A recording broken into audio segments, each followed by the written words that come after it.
Оба мужчины напрягаются, когда узнают, что их вычислили. «Давай публикуй, если считаешь это правдой. Но будь готов к последствиям», — говорит Джон. Рядом с ним в закусочной Брисбена сидит Пол. Журналисты ВГ только что сообщили им, что они обнаружили, что эти люди управляют Child's Play, детскими играми, крупнейшим в мире онлайн-форумом по вопросам сексуальной эксплуатации детей. Австралиец по имени Джон бледнеет, а британец по имени Пол краснеет. Идет январь 2017 года. На тот момент эта парочка уже 3 месяца управляет веб-сайтом Child's Play. Под их руководством тысячи пользователей сайта делятся фотографиями и видеозаписями, содержащими акты сексуального насилия над детьми. Один норвежский пользователь хвастается изнасилованием детей в собственной семье. Некоторые пользователи собираются вместе, чтобы совершить групповое изнасилование, которое они планируют снять на видео и выложить на форум. Понятно, что Джон и Пол выглядят потрясенными. Найти их считалось невозможным. Веб-сайт, на котором они работают, находится в так называемой темной сети – Даркнете. Шифрование должно было держать в тайне местонахождение сервера и людей, стоящих за ним. Однако журналисты норвежского ВГ выяснили не только где, но и с какого компьютера запускался форум. Даркнет – темная паутина – это часть интернета, в которой трафик между вами и посещаемыми вами веб-сайтами зашифрован таким образом, что другим очень трудно вас идентифицировать. Это делает эту технологию популярной среди людей, которые хотят держаться подальше от правоохранительных органов, из-за страха подвергнуться цензуре или тюремному заключению. Наиболее широко используемой технологией Даркнета является Onion Router – луковый маршрутизатор, Tor, который имеет десятки тысяч веб-сервисов. Сеть состоит из массива узлов или компьютеров, настроенных как посредники между пользователями и сайтами. Все коммуникации внутри сети зашифрованы.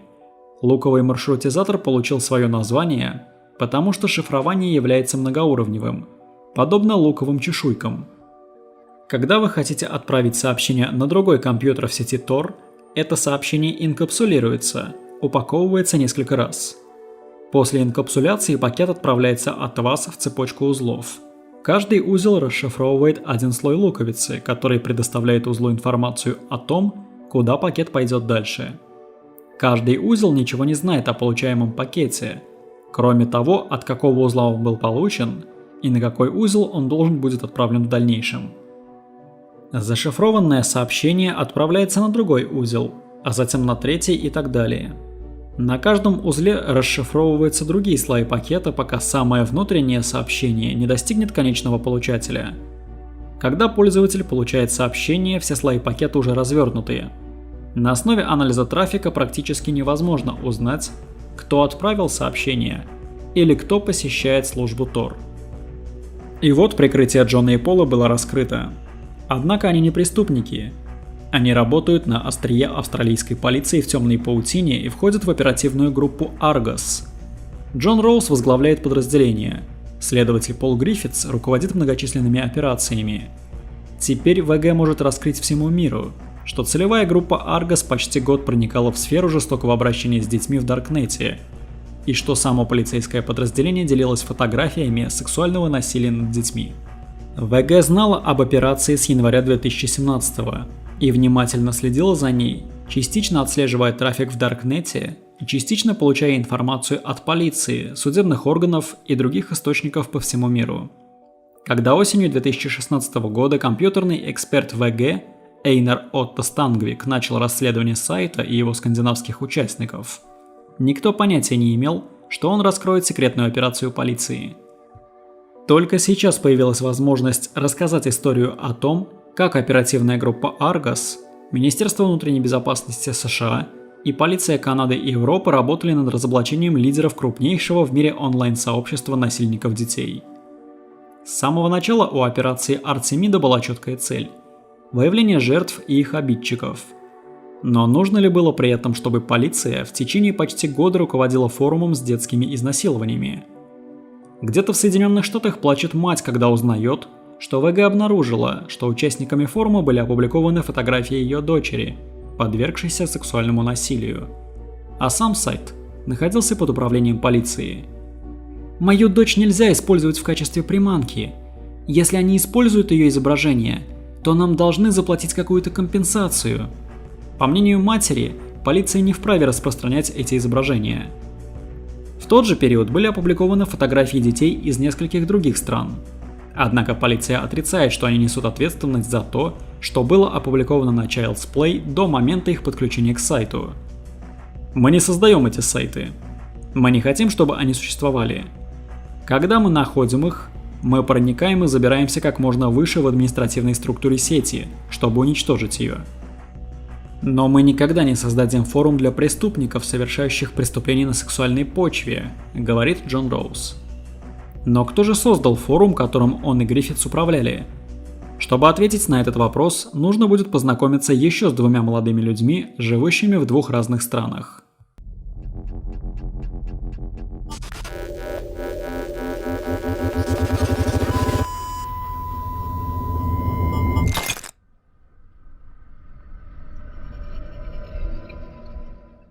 Первый молодой человек, Бенджамин Фолкнер, вырос в Норт-Бэй, Онтарио, маленьком канадском городке к северу от озера Ниписинг и Великих озер.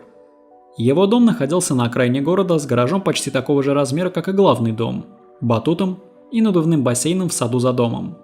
Он очень много времени проводил в сети, а в свободное время он преподавал плавание и играл на трубе в группе. На одном из сайтов он описал свое жизненное кредо. «А я предпочитаю прожить жизнь без сожалений. Поэтому, если мне представится интересная возможность, я без колебаний воспользуюсь ею по максимуму». Другой мужчина, Патрик Фальте, вырос недалеко от столицы кантри-музыки Нэшвилле, в американском штате Теннесси. Он жил со своими родителями в закрытом поселке рядом с оживленной транспортной развязкой. В колледже, по словам отца, он мечтал пойти работать в ФБР, чтобы бороться с хакерами. Судебные документы показывают, что он, будучи 12-летним ребенком, чувствовал, что отличается от своих друзей. Его привлекали маленькие дети, а не ровесники. Прошли годы, оба молодых человека начали изучать то, что интересовало их больше всего – IT-безопасность. Канадец получил работу в Торонто, американец в Нэшвилле. В то время, пока молодой канадец безуспешно пытался найти помощь, чтобы усмирить свои желания в отношении детей, американец держал их внутри. Он боялся, что любому врачу, психологу или консультанту, к которому он обратится за помощью, придется сообщить о нем, если он признается в сексуальном влечении к детям. Поэтому ему пришлось уйти в сеть. Оба молодых человека были активны в Даркнете в 2011 году, на одном и том же сайте. Фальте стал участником веб-сайта Pedo Support Community, сообщества поддержки педофилов, где занимался техническим программированием. 30 октября 2012 года Фолкнер посещает этот же сайт и публикует короткое сообщение. «Немного о себе, чтобы вызвать доверие. Меня зовут Кьюриус Вендетта, и я работаю консультантом JR по судебной экспертизе и тестером по проникновению в фирме, занимающейся IT-безопасностью. Кроме того, с несколькими моими друзьями делаем все возможное, чтобы вызвать общее недовольство в интернете». В последующих сообщениях он рассказывает, что работает инструктором по плаванию. «В бассейне я свободен и могу воплощать в жизнь свои фантазии. Количество девочек моего фан-клуба не поддается подсчету». Норт-Бэй – небольшой город. Некоторые родители замещают склонность Фолкнера и просят его держаться подальше от их детей. Но заявления в полицию не подают. 18 июня 2013 года в Норт-Бэй выдался жаркий день. Так далеко на севере американского континента бывает жарко, когда светит солнце, и становится холодно, когда оно скрывается за горизонтом. Братья и сестры были в шортах. Молодой человек, позже получивший имя Warhead, был одет в черные джинсы и рубашку с длинными рукавами. Семья праздновала. На фото все улыбаются. Кажется, Фолкнер в то время не был активен на Pedo Support Community или других сайтах педофилов. Но скоро эта ситуация изменится. Осенью 2015 года он посещает новый сайт Giftbox Exchange – обмен подарками. Находясь на этом сайте, он получает новое сообщение от администратора. «Привет, тебя давно не было. Я здесь босс». На Pedo Support его звали Crazy Monk. Это был американец Патрик Фальте. Так и началось их сотрудничество. Канадец Бенджамин Фолкнер стал частью команды администраторов на Giftbox, однако он хотел большего, чем быть рядовым членом команды. Он хотел возглавлять. В одиночку.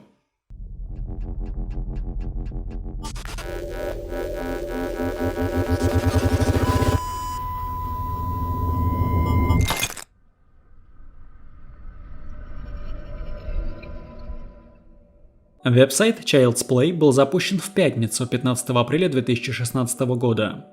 Сайтом руководит один единственный администратор, у которого в подчинении находилась свита модераторов. Администратор придумал себе ник Warhead. Никто не догадывался, что им был Фолкнер, известный на других сайтах под ником Curious Vendetta. Из-за возникших в последнее время опасений по поводу безопасности и общей нехватки хороших форумов я решил представить сообществу Child's Play. Цель Child's Play – предоставить сообществу простой бесплатный форум, который будет одновременно олицетворять собой безопасное и надежное место для общения и просто для того, чтобы быть собой. Warhead получил ошеломляющий отклик. Посыпались предложения о том, как сделать веб-сайт лучше и безопаснее для его участников. В одном из них должен был обязательно быть подраздел, посвященный пыткам детей. Канадец стал экспертом в жизни на несколько личностей.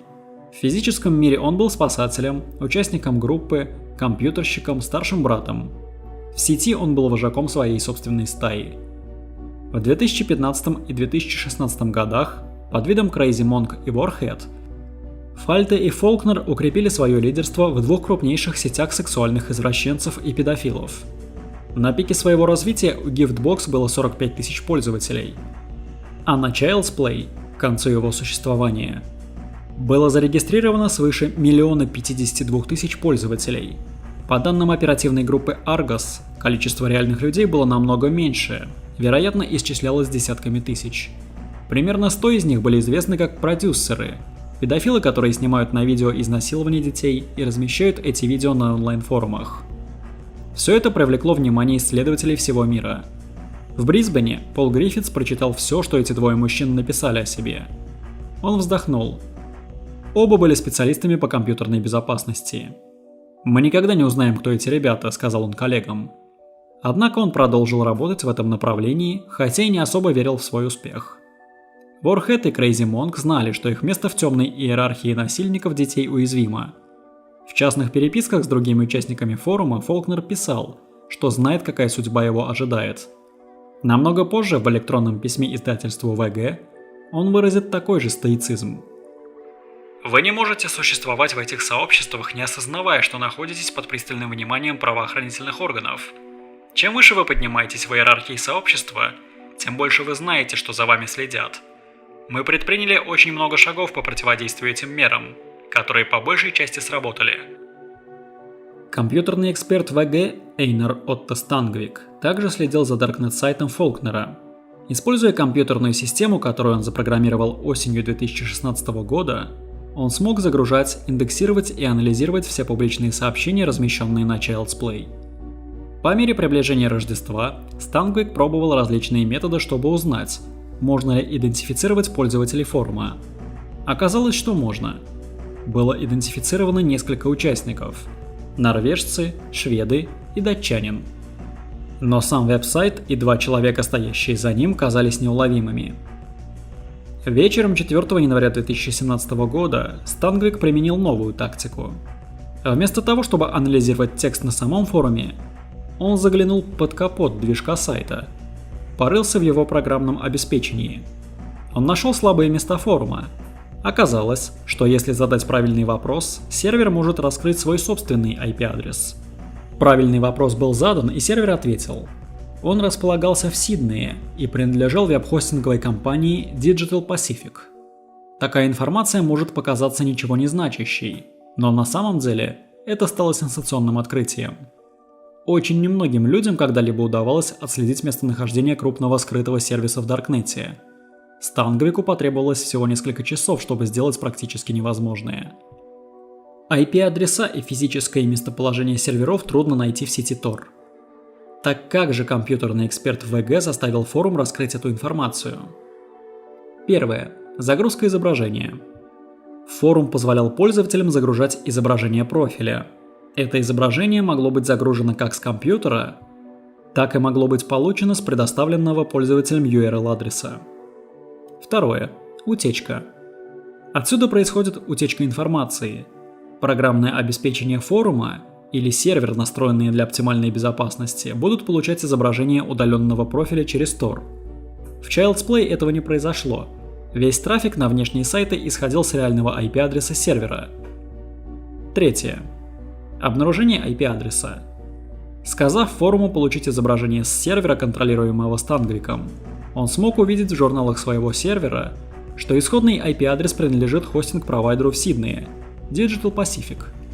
Stangvik подтвердил, что исходящие DNS-запросы исходят от одного и того же провайдера, и что программное обеспечение форума также загружает изображения, включенные в превью сообщений на форуме, с того же IP-адреса. Четвертое. Прокси, VPN или Tor Exit. Следующий вопрос заключался в том, принадлежал ли IP выходному узлу Tor, VPN-сети или прокси-серверу. IP может скрывать что угодно. Как он мог подтвердить, что это местонахождение форума, а не просто узел в цепочке узлов? Stangvik применил 3 импровизированных приема. Пятое. Тайминг между серверами. Он арендовал виртуальный сервер у Digital Pacific, там же, где находился подозреваемый IP. Затем он обновил URL-адрес изображения профиля, чтобы он указывал на этот сервер. При получении входящего запроса на изображение профиля сервер Stangvik отвечал перенаправлением на другой URL-адрес на том же виртуальном сервере. Повторив этот процесс перенаправления несколько раз, Stangvik смог изолировать и измерить время приема передачи между двумя серверами. Измерения показали очень малое время, согласующееся с сервером форума, находящимся в непосредственной близости от арендованного им сервера. Шестое. Измерение промежуточных узлов. Stangvik также обратил внимание на так называемые значения Time to Life – время жизни для входящих пакетов данных. Они дают некоторое представление о том, сколько посредников задействовано от отправителя до получателя. В данном случае значения указывали на то, что было не более одного промежуточного звена. Типичный результат, если серверы находились в одной комнате. Седьмое. Измерение размера пакета. Финальный тест – измерение MTU – Maximum Transmission Unit и фрагментации пакетов. Каждый пакет в компьютерной сети имеет максимальный размер передачи, в зависимости от того, через какие промежуточные звенья он проходит. Каждая технология инкапсуляции, такая как VPN, может привести к тому, что общий размер пакета превысит максимальный размер, а локальные сети обычно имеют больший максимальный размер, чем пакеты, полученные из глобальной сети. Если максимальный размер пакета превышен, он будет разбит на несколько фрагментов. Сдавая длинные URL-адреса изображений профиля и устанавливая определенные флаги пакетов в перенаправлениях, возвращаемых пользовательским программным обеспечением веб-сервера, он смог видеть, что MTU соответствует трафику высокоскоростной локальной сети, а также исключил конфигурацию VPN. Именно с помощью этих методов и было вычислено реальное местоположение сервера Child's Play. В понедельник, 23 января 2017 года, сотрудники VG прилетели в Сидней, чтобы посетить офис веб-хостинга Digital Pacific. Основатель компании Эндрю Коллоадин внимательно выслушал следователей VG. На одном из его серверов размещается Child's Play. VG хочет знать, кто управляет веб-сайтом. Журналисты хотят найти людей, стоящих за этим. Я так же, как и вы, заинтересован в раскрытии этого дела. Мы не будем выключать сервер и не будем делать ничего, что могло бы поставить под угрозу вашу работу, сказал тогда Коллоадин. Как поставщик услуг веб-хостинга, он не нес никакой юридической ответственности за то, что хранилось на серверах, которые он сдавал в аренду. Эта ответственность лежала на конкретном арендаторе. Но Коллоадин хотел сделать все возможное, чтобы сайт Child's Play был закрыт, а его администратор Ворхед понес наказание, поэтому он согласился на сотрудничество. Несколько нажатий клавиш спустя у нас есть ответ. Сервер арендован оперативной группой Argus в Брисбене. Ошарашенный Коллоадин проводит рукой по волосам. Хранение подобных материалов на наших серверах полностью нарушает наши условия. Я бы хотел, чтобы полиция поговорила с нами об этом. Но я понимаю, почему они этого не сделали. Это секретная операция. Как вы относитесь к тому, что полиция хранит материалы сексуального характера на ваших серверах? Злоумышленники умны и умеют устанавливать различные системы, чтобы избежать преследования полиции. Так что полиция должна быть такой же умной, как и в данном случае. Но мне не нравится, что они это делают за нашей спиной. На следующий день в Брисбене журналисты связались с опергруппой Argus. Они согласились на разговор, хотя еще не знали, о чем пойдет речь. У нас очень хорошие рабочие отношения с норвежской и шведской полицией. Давайте поговорим и поедим одновременно. Сегодня очень много работы, говорит Джонатан Роуз, глава подразделения. Мы знаем, что вы управляете сайтом. И мы знаем, что вы управляете им уже несколько месяцев. Роуз напрягается, сидя на своем табурете и смотрит прямо в глаза. Итак, давайте договоримся сразу, что я ничего вам не скажу, поскольку это текущая операция. У нас есть только одна цель – остановить сексуальное насилие над детьми. Мы сделаем все возможное в рамках наших законодательных полномочий для достижения этой цели. А чего хотите вы? Мы хотим знать, чем вы занимаетесь, продолжает журналист ВГ. Роуз бросает тяжелый взгляд. И я хочу знать, что вы знаете. И я хочу знать, как вы узнали, что мы являемся администраторами сервера. Но я не буду этого говорить. Я не буду говорить о текущих операциях. Вы, журналисты, напишите статью. Мы сотрудники полиции и хотим предотвратить изнасилование детей. Поэтому у нас разные задачи. Затем Роуз предполагает, что журналисты могли совершить что-то незаконное, чтобы раскрыть операцию. По австралийскому законодательству, то, что вы сделали, приравнивается к взлому. Полиции разрешено взламывать, чтобы пресечь преступную деятельность, но вам это запрещено. Поэтому вы должны осознавать, что то, что вы сделали, потенциально может иметь последствия. Позднее сотрудники полиции решат ответить на вопросы ВГ.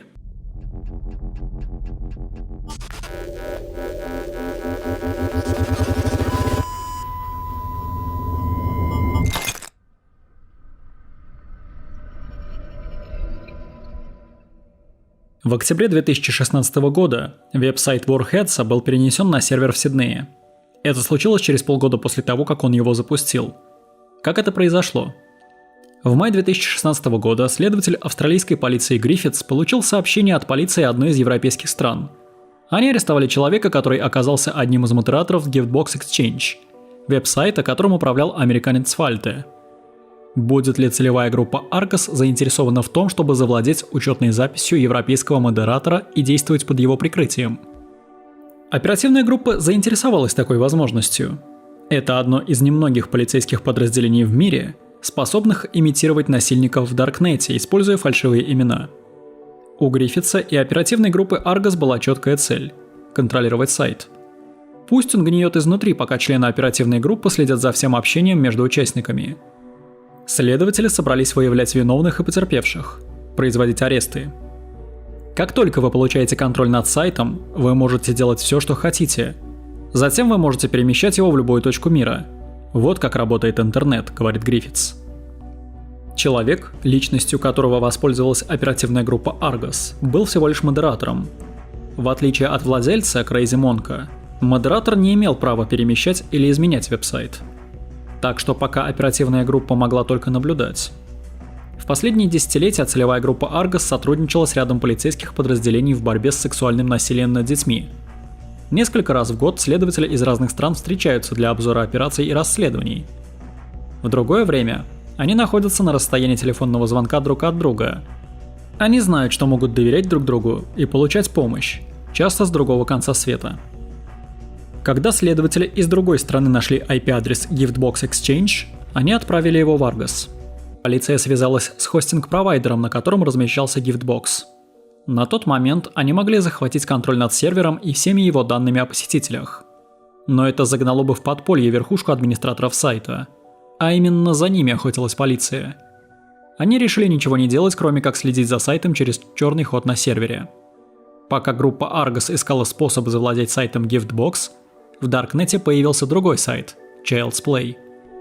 Доказательства, проанализированные полицией, в том числе сообщения, написанные Warhead'ом и Curious Vendetтой, позволяют предположить, что они были родом из одной страны. Возможно, что они и вовсе были одним человеком. Большое количество достоверной разведывательной информации указывало на то, что один из лидеров Giftbox также руководил Child's Play. «Мы предположили, что между двумя сайтами существует связь», — говорит Гриффитс. В случае с другими преступными сетями, следование по пути денежного следа является ключом к выслеживанию преступных лидеров. Но в сетях жестокого обращения с детьми денег в обращении находится гораздо меньше. Здесь сами изображения являются валютой.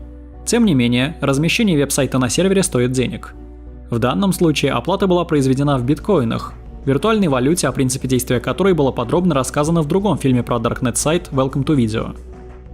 Служба расследований национальной безопасности, которая является следственным подразделением Министерства внутренней безопасности США, начала поиски того, кто стоял за этим платежом. Отследить этого человека было куда легче, чем ожидалось. Короче говоря, человек по прозвищу Crazy Monk зарегистрировал этот конкретный биткоин-кошелек на свой личный адрес электронной почты. В адресе был указан 27-летний житель Теннесси, который всю жизнь прожил со своими родителями в доме в получасе езды от Нэшвилла. Его звали Патрик Фальте. А вот Curious Vendetta найти было сложнее. Из двух лидеров Giftbox он был техническим экспертом. Однако летом 2016 года он попадает в затруднительное положение с каким-то программным кодом для своего сайта. Он попытается исправить этот код, но его попытки будут тщетными, и в отчаянии он обратится за помощью в интернет. Он сделает скриншот кода, загрузит его на веб-форум для программистов и спросит совета у других участников. Это ошибка и приведет к его отслеживанию. В глобальной сети Google видит абсолютно все. Когда следователь Министерства национальной безопасности увидел, что у Giftbox возникла техническая проблема, он подумал: если бы у меня была эта проблема, я бы поискал помощи в интернете. Используя поисковые системы, следователи нашли то, что, по их мнению, было вопросом Curious Vendetta. Скриншот кода, на первый взгляд невинное изображение текста, хранился на российском сервере, который почти целиком использовался для хранения изображений с изнасилованиями. Это мог быть Curious Vendetta. Человеку, разместившему вопрос, было около 20 лет. Он был родом из Норт-Бэй, Онтарио. Его звали Бенджамин Фолкнер. Начались попытки следователей выйти на двух молодых людей. Как полиция могла арестовать их, прежде чем они смогли бы уничтожить улики? В спокойном режиме началось изучение жизни обоих подозреваемых. Можно ли будет установить камеру у них дома или на рабочем месте? Может ли полиция проникнуть и установить на компьютеры мужчин программы кейлогеры, которые будут отслеживать каждое нажатие клавиш? Все эти идеи были отвергнуты. Если бы молодые люди почувствовали хоть малейшее подозрение, они могли бы быстро удалить сайт и все данные о себе и десятках тысяч участников. Подозреваемых необходимо было задержать, прежде чем они смогут предупредить других. В ходе расследования полиция сделала примечательную находку. Фальте и Фолкнер были знакомы. Не только онлайн, но и в реальной жизни. Мы знали, что у них была привычка встречаться, мы просто не знали зачем. Warhead до этого был в США 4 или 5 раз, и мы предполагали, что он и Crazy Monk все это время встречались. Вероятно, они впервые встретились в 2015 году, говорит Гриффитс. Следователи решили наблюдать и ждать. Однажды Warhead соберется пересечь границу США. Когда они встретятся, мы их схватим, вспоминает Гриффитс. С этой идеей согласились все следователи. Это было в июле 2016 года. Подходил к концу август, но Фолкнер и Фальте так никуда и не собирались. Прошел сентябрь, но все было спокойно. Журналисты ВГ тоже решили подождать. В январе 2017 года они обнаружили, что на сервере в Сиднее скрывалась новая крупная операция, проводимая оперативной группой Argus в сотрудничестве с несколькими другими странами. Только более 9 месяцев спустя они решили опубликовать о ней информацию. После встречи с Гриффитсом и Роузом мы поняли, что журналисты обнаружили проводимую полицейскую операцию. Хотя это были ошеломляющие новости и очевидно представляющие общественный интерес, мы решили воздержаться от публикации того, что нам было известно. Ситуация была неясной. Нам нужно было больше информации, прежде чем решить, что можно опубликовать. В худшем случае, ВГ могла бы навредить расследованию и подвергнуть опасности невинных людей, говорит главный редактор ВГ Гард Стейра.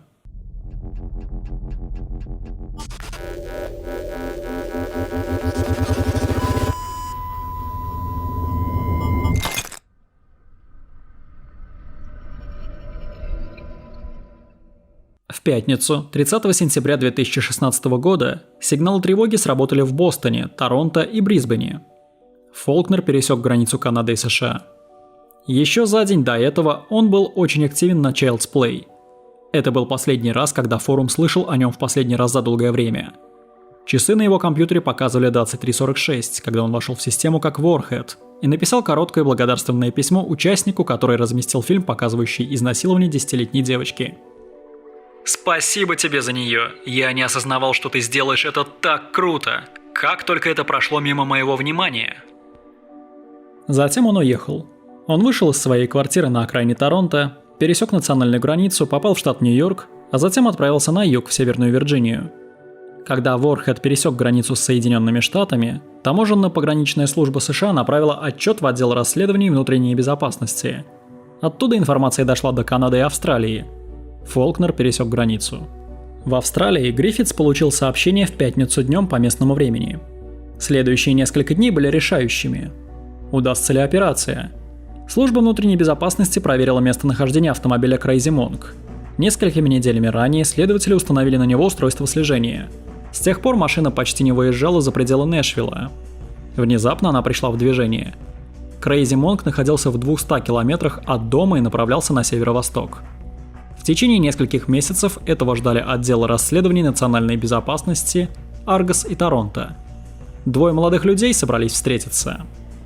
Суббота. Молодые люди заселились в отель в Вирджинии. Вечером они пошли в дом и оставались там допоздна.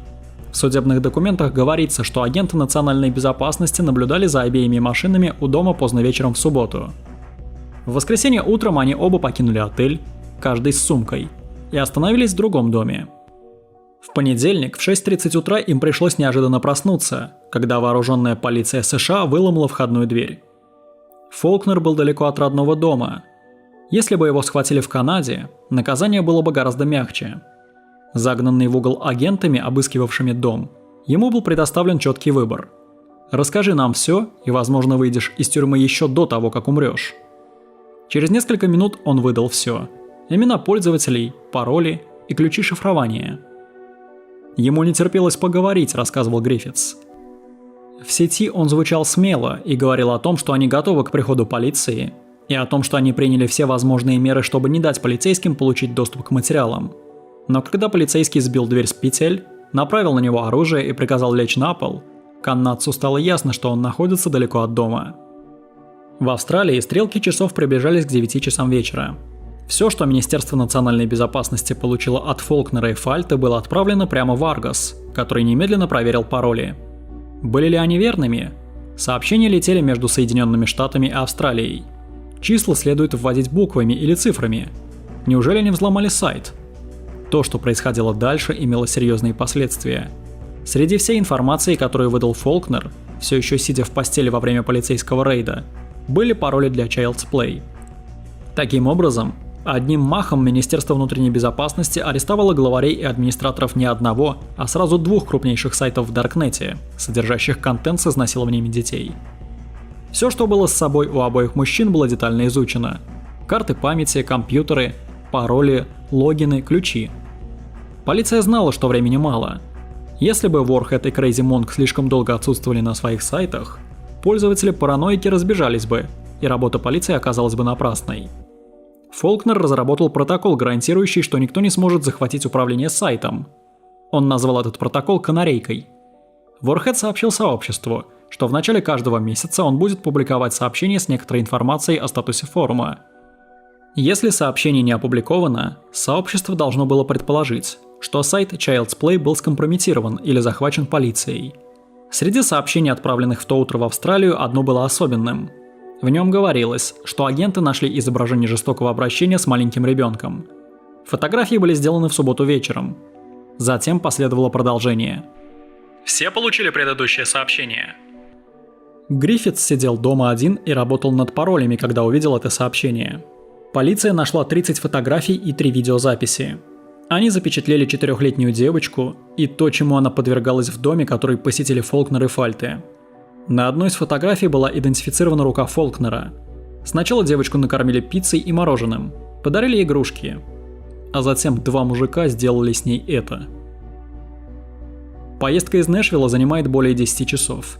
Она дала бы Фальте достаточно времени, чтобы подумать о том, что он собирается делать. Он проехал через Смоки Маунтинс, через густые леса, где деревья пылали осенними красками. Он продолжал ехать. Задумывался ли он когда-нибудь о том, правильно ли было насиловать 4-летнюю девочку? Несмотря на это, он направился к дому в Вирджинии. Тем временем, Фолкнер ехал туда же из Торонто.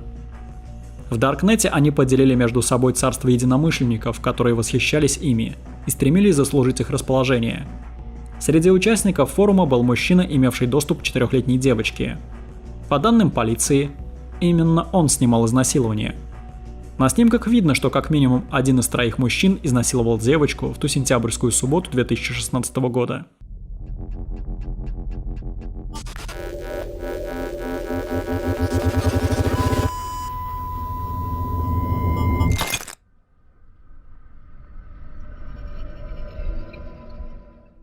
Человек, который передал 4-летнюю девочку Фолкнеру и Фальте, отбывает срок в американской тюрьме.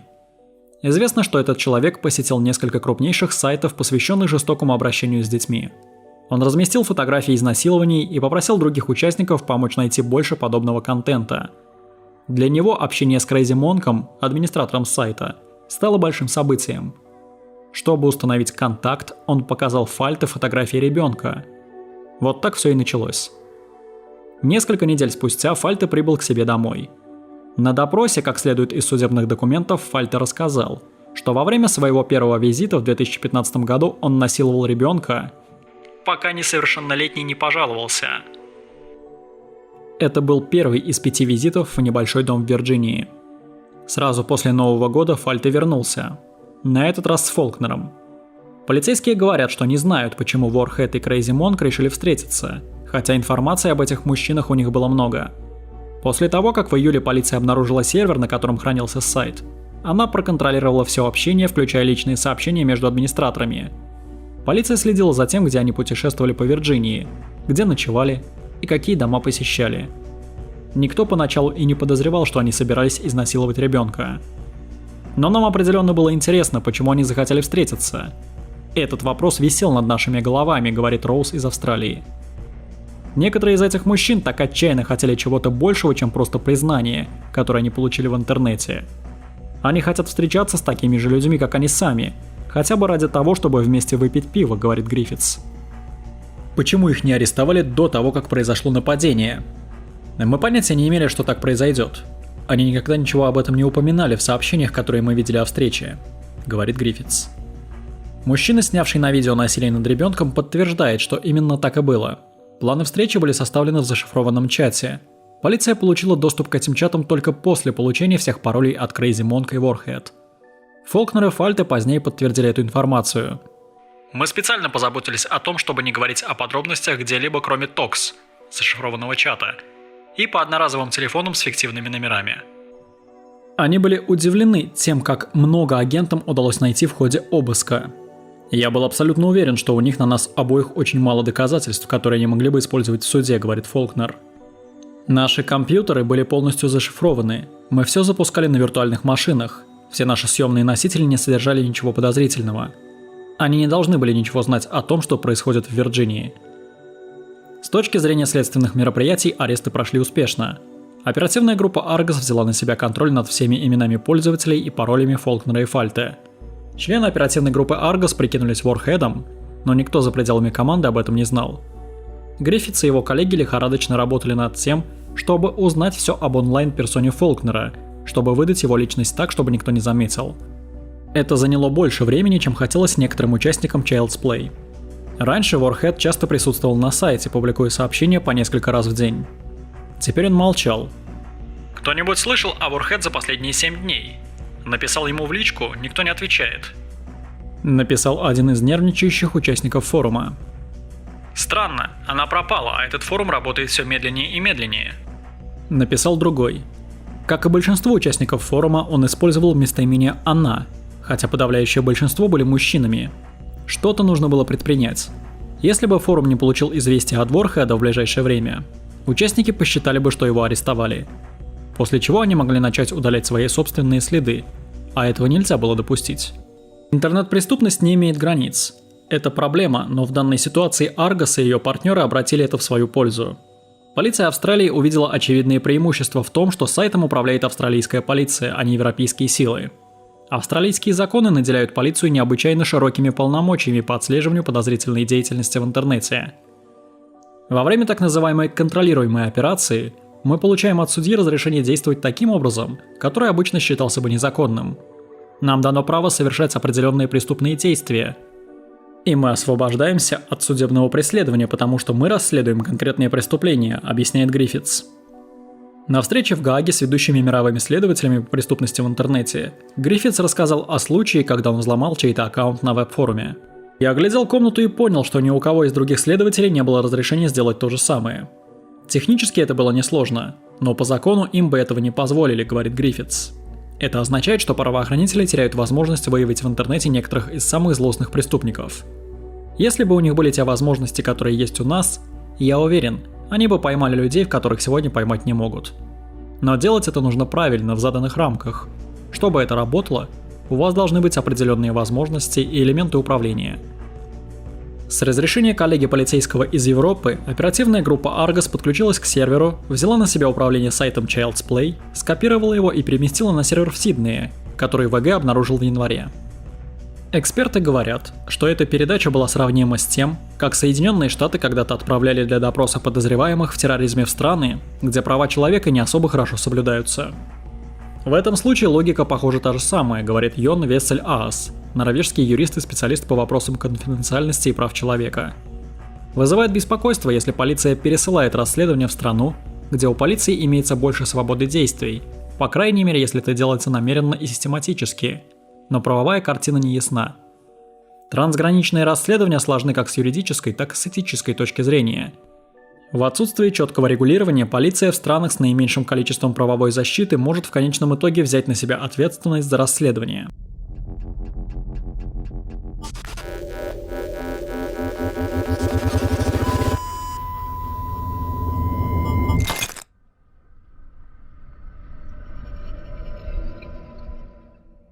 В четверг, 6 октября 2016 года, через 4 дня после ареста, пользователь с ником Warhead снова появился на Child's Play. Уф, какой это был месяц. Месяц моей безвозвратно ушедшей жизни. Хотя технически много дерьма случилось не в сентябре, а в октябре, поэтому я возвращаюсь так поздно. Затем он упомянул своих подчиненных. Еще раз извините за позднее прибытие, но я попросил штаб вмешаться и прикрыть меня во время моего вынужденного отсутствия. Он, Warhead, был уже не Фолкнером, а Полом Гриффитсом из оперативной группы Argus. Так началась фаза операции Артемида, проходящая под прикрытием. В течение 4 дней после ареста канадца Гриффитс изучил каждое сообщение, написанное Warhead'ом. Он изучил стиль письма Warhead'a, включая типографские ошибки, к которым он был склонен.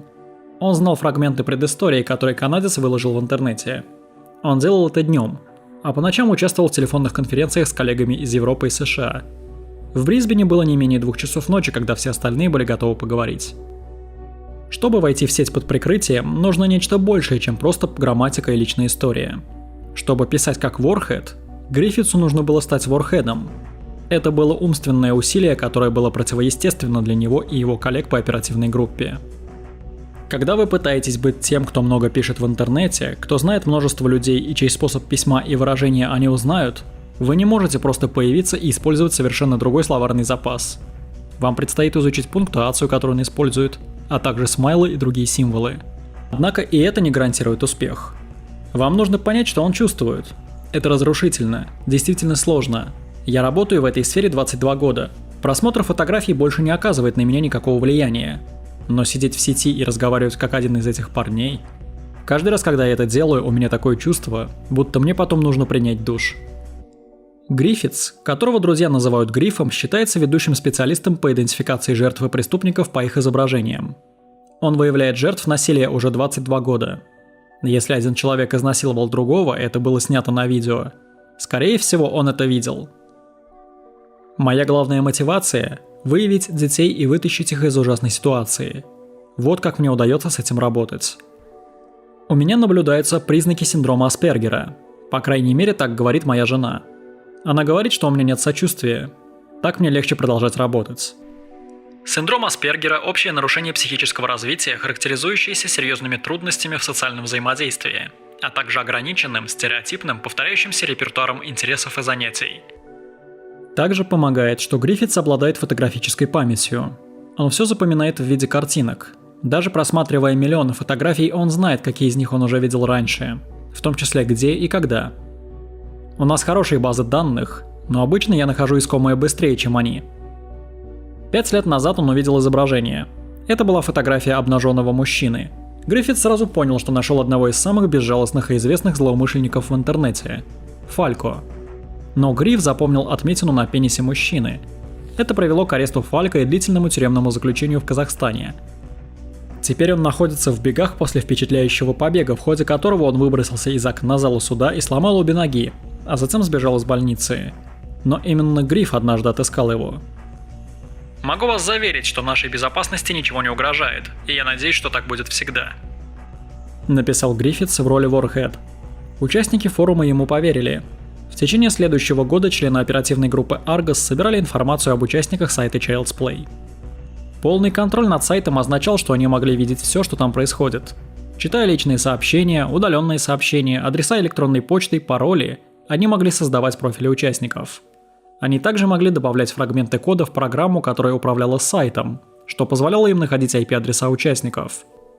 Они испробовали различные методы для выявления участников Child's Play, но отказались раскрывать их.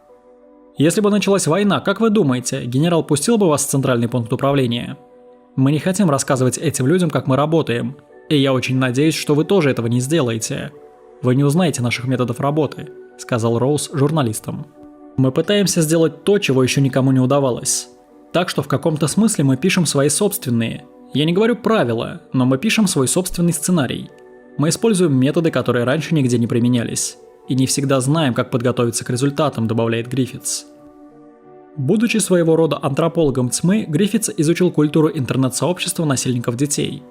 То, что не следует размещать на основном сайте, видео пыток, чем можно поделиться в небольшой группе, которой доверяют, видео о пытках, кто из членов был популярен и пользовался благосклонностью, а кто нет. Доступ к личным сообщениям между участниками стал для Гриффитса сюрпризом. Некоторые из них знали, что теперь этим сайтом управляет полиция. Значительное число точно знало, что произошло. Они выставили нас полицией и увидели дымовую завесу, которую мы поставили вокруг Ворхеда. Они знали, что это были мы, но никому не сказали. Те, кто нас разоблачил, разговаривали друг с другом, но больше никого не предупредили.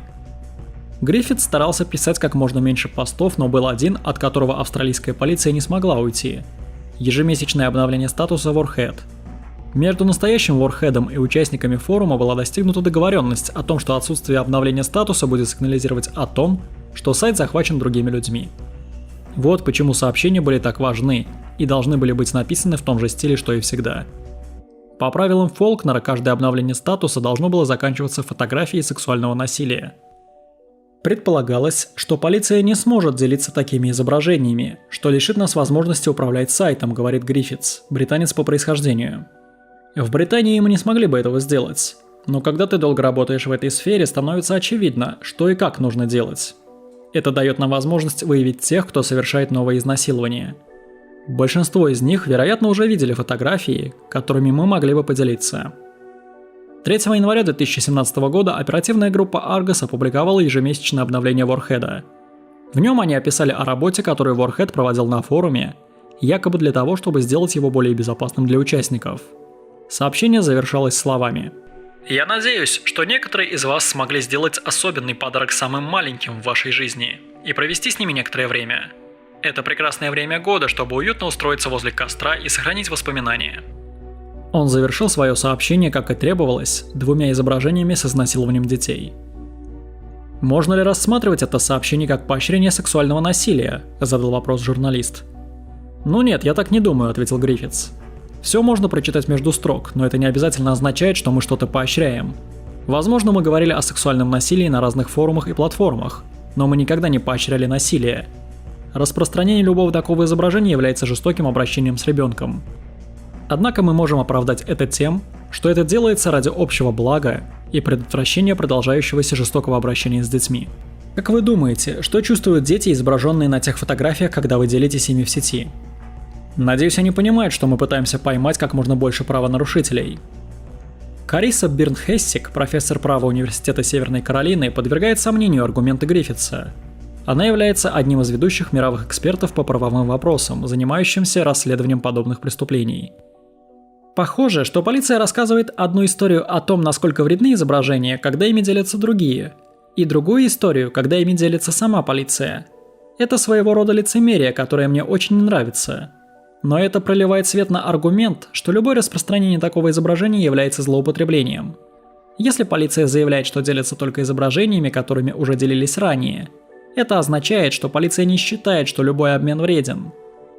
Она выражает обеспокоенность, узнав, что сама полиция поделилась фотографиями сексуального насилия над детьми. Я не считаю, что для них неправильно совершать преступные действия во время секретных операций. Меня беспокоит не то, что они нарушают закон. Меня беспокоит, получим ли мы достаточно информации о балансе в том, что они делают. Если сайт используется для фактического насилия над детьми, а полиция продолжает им управлять, я сомневаюсь в их способности найти этот баланс. Сам Гриффитс утверждает, что они стремятся к этому балансу. Определенно существует баланс между тем, чего мы хотим достичь, и тем, как мы этого добиваемся. В конце концов, мы дошли до того, что вести форум уже не имеет смысла. Но пока мы выявляем жертв и насильников, мы будем продолжать эту работу. Он рассказывает о предыдущей операции, в ходе которой следователи всего несколько месяцев управляли сайтом The Love Zone – Зона любви. Гриффитс утверждает, что они идентифицировали более 80 детей. Вы можете спросить их, нужно ли было организовывать форум? Нет ли риска, что люди, скачивающие такие изображения, перерастут в злоумышленников? Насильники есть насильники. По словам Роуза, люди, у которых есть желание насиловать детей, будут это делать несмотря ни на что.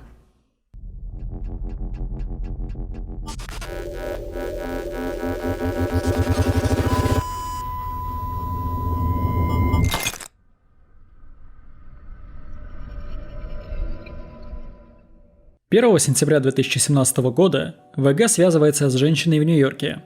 Изображения изнасилования ее дочери публиковались тысячи раз, а теперь появились на сайте Child's Play, которым управляет оперативная группа Argus.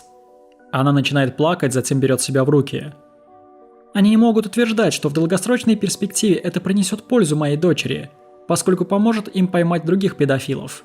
Но просто отправив ее изображение одному преступнику, она может оказаться в руках сотен или тысяч других, что еще больше причинит ей боль, а не поможет ей», — говорит мать. Ее адвокат Джеймс Марш более позитивно относится к использованию полицией таких изображений. Он представляет многочисленных детей, которые фигурируют в наиболее широко распространенных изображениях эксплуатации. Некоторые из моих клиентов приветствовали бы использование полицией их изображений в борьбе за выслеживание насильников. Они знают, насколько умело эти люди прячутся, и понимают, что нужно, чтобы их поймать, говорит Марш. Тем не менее, он понимает реакцию матери. Фотографии ее дочери распространялись не так широко, как многие другие, поэтому каждая новая публикация имела большое значение. Я с ней согласен, что полиция должна компенсировать пострадавшим, но не деньгами. Если бы с жертвами можно было консультироваться по ходу дела, это дало бы им чувство контроля. Контроль – это именно то, чего их лишили во время изнасилований, говорит Марш. Несколько участников операции Артемида отказались дать интервью или опознать себя, в том числе следователь, который следил за скандинавским форумом, а также другие европейские партнеры по операции. Агенты расследований внутренней безопасности также отказались от интервью, заявив, что судебные дела против Ворхеда и Крейзи Монка все еще продолжаются. «Мы многого не можем сказать об этой операции, особенно о том, что сделали наши партнеры», — говорит Роуз. Некоторые из его собственных австралийских следователей не одобряли предоставление ВГ информации. «Некоторые из моих международных коллег знают, что вы сегодня здесь и разговариваете с нами. Они не очень довольны тем, что ваш коллега сделал, чтобы разоблачить нас. Мы проделали вместе много хорошей работы, и я хочу, чтобы она продолжалась. Поэтому вы не можете использовать мое имя», — говорит один из них. Однако он готов рассказать о своей работе агентам под прикрытием. «Любой, кто говорит, что не плакал на этой работе, лжет. Вы отдаете частицу себя этой работе. И эта частица становится другом для тех, в отношении кого вы проводите расследование. Когда мы завершили одну из наших недавних операций, у меня возникло такое ощущение, будто я посадил своих друзей». Помимо Гриффитса был агент, который чаще всего действовал под прикрытием под именем Ворхед. Все участники сайта следили за каждым его словом. Успешная имитация правонарушителя в интернете имеет свои проблемы. Это как если бы вы заставили себя иметь раздвоение личности, загружали этого другого человека в часть своего мозга и передавали ему эту часть своего мозга. Это сложно. Активность на сайте Child's Play была высокой в то время, когда ею руководила полиция. Так в день загружалось примерно от 500 до 700 публикаций, а к сентябрю 2017 года общее количество публикаций достигло 12 тысяч. В январе, когда ВГ впервые написала о Child's Play, на сайте было зарегистрировано 427 тысяч аккаунтов. К сентябрю того же года было зарегистрировано более миллиона аккаунтов. 25 октября 2016 года, через 2 недели после того, как оперативная группа Argus завладела управлением сайтом, неизвестный пользователь создал ветку обсуждения, в которой были представлены изображения изнасилованной 8-летней девочки. К августу 2017 года этот пост был просмотрен 770 617 раз. И все это за время, пока сайтом управляла полиция.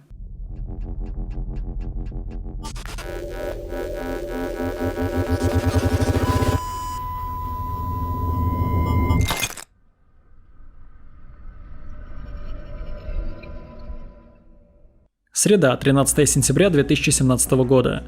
После 11 месяцев работы на сайте оперативная группа Argus наконец без предупреждения закрывает Child's Play. Всего несколько нажатий клавиш и форум исчезает из Даркнета. Если вам удастся найти старый веб-адрес, вам просто сообщат, что там ничего нет. Child's Play исчез. Сейчас идет работа по отправке дел в полицию по всему миру. В расследовании деятельности участников сайта уже участвуют десяток стран. У Гриффитса есть список из 60-90 человек со всего мира, которые являются его основными целями. Предполагается, что у полиции другой страны есть список из почти 900 человек, которые, по их мнению, должны быть арестованы. Некоторые из них уже арестованы, но большинству это еще предстоит.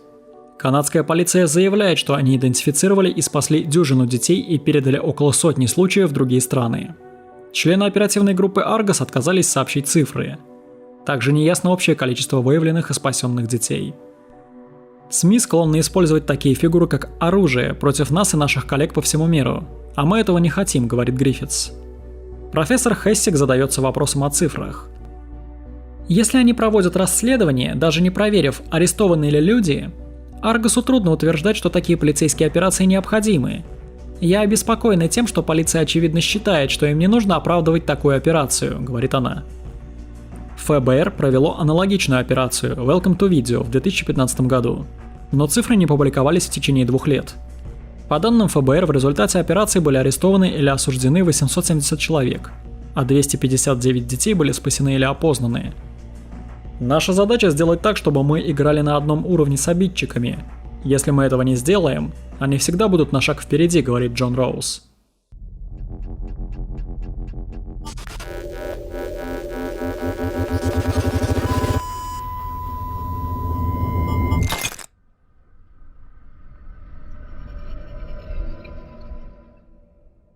В пятницу, 15 сентября 2017 года, 2 27-летних мужчин предстали перед судом Ричмонда, штата Вирджиния.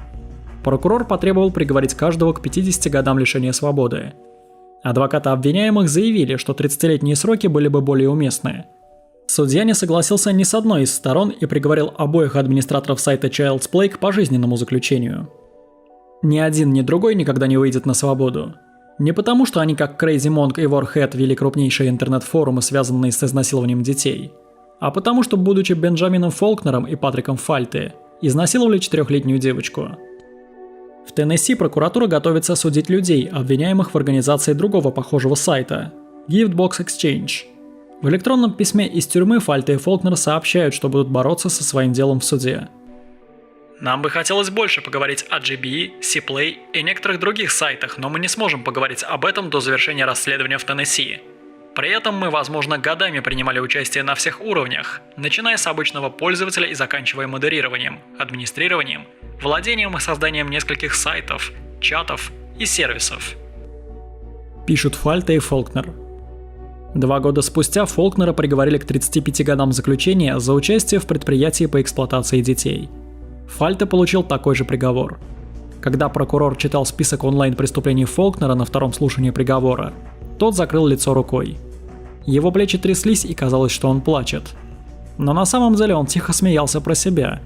Даже после того, как его адвокат сказал ему остановиться, потребовалось некоторое время, чтобы ухмылка исчезла с лица Фолкнера. В суде он зачитал вслух заявление, в котором сказал, что ему искренне жаль людей, которым он причинил боль, и жизни, которые он изменил. В заключение он сказал: «Если бы я мог все исправить, все было бы по-другому».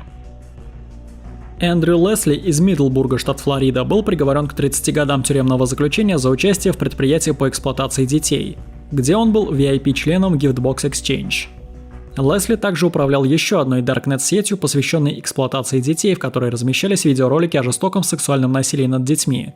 И в марте 2018 года был приговорен к дополнительным 60 годам тюремного заключения за сексуальное насилие и производство сексуального насилия над детьми и младенцами. Брэд Бедусик из Кудахи, штат Висконсин, был приговорен к 20 годам тюремного заключения за участие в предприятии по эксплуатации детей и нарушение условий предыдущего освобождения за тот же тип правонарушения. Все 4 вышеупомянутых преступников были дополнительно приговорены к пожизненному надзору в случае освобождения. Администратор сайта Тайлер Дэвид Уокер, 21-летний канадец, был первоначально арестован по этому делу в марте 2017 года и приговорен к 5 годам тюремного заключения. Роберт Зитцельспергер, 51-летний школьный учитель естественных наук частной школы для девочек в Северном Сиднее, а также в колледже милосердия Монте Сант-Анджело, был приговорен к обязательным работам по 32 часа каждый месяц и к ограничению некоторых действий, когда у него дома провели обыск и обнаружили ноутбук с детской порнографией. Также блокнот, в котором были записаны 7 имен пользователей и паролей для Darknet сайтов: Magic Kingdom, Волшебное Королевство, Child's Play, Princess Jade, Принцесса Джейд и Видео. Все эти сайты содержат видео с изнасилованиями детей. Позднее Фальте и Фолкнер добавили, что будут обжаловать пожизненное заключение, вынесенное в Вирджинии. Их адвокаты отказались отвечать на запросы журналистов.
Now